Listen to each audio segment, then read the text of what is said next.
Kami sa Lunes dito sa TV5, 1PH, RPTV, True TV at 105.9 True FM.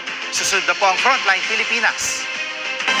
Live mula sa TV5 Media Center Reliance.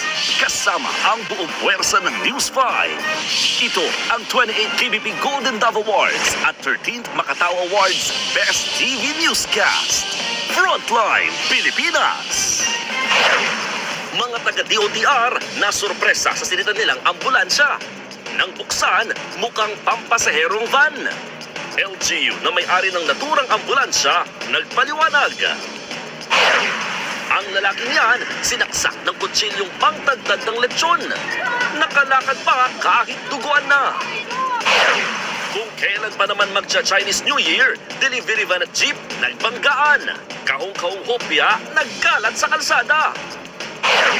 Sa News 5 Visayas, 21 taong gulang na driver na nang hit and run at nakapatay sa negosyanteng si Kingston Ralph Cocheng nakapagpiyansa. Ngayong bisperas ng Araw ng Mga Puso, mga tindang gayuma sa Quiapo, lumakas ang benta. Isa sa 4 na Pinoy nakaranas ng panluloko sa kanilang relasyon.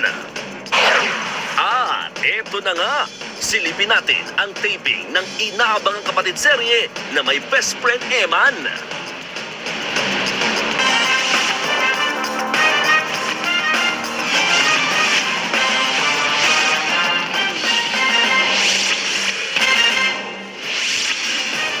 Nabisto at tinikita na ang ambulansyang sinita sa EDSA busway. Bukod kasi sa wala itong sakay na pasyente, parang shuttle service ang itsura ng loob nito. Merong paliwanag dyan ang driver at ang lokal na pamahalaan ng Tanza, Cavite kung saan galing ang ambulansya. Alamin yan sa Frontline Report na ito. Sa unang tingin, aakalain mong normal na ambulansya lang ang sasakyang ito. Isa yan sa 5 ambulansyang sinita at tinikitan ng mga tauhan ng DOTR Special Action and Intelligence Committee for Transportation sa Santolan Station sa EDSA busway. Kung titignan ang loob, wala itong lamang stretcher, oxygen